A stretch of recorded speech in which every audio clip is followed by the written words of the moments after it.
أعوذ بالله من الشيطان الرجيم.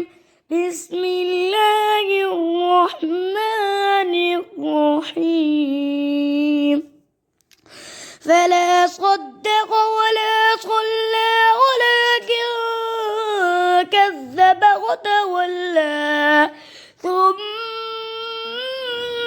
ذهب إلى أهله يتمطى أولى لك فأولى ثم أولى لك فأولى أيحسب الإنسان أن يترك سدى ألم يك نطفة من مني يمنى ثم كان علقة فخلق فسوى فجعل منه الزوجين الذكر والأنثى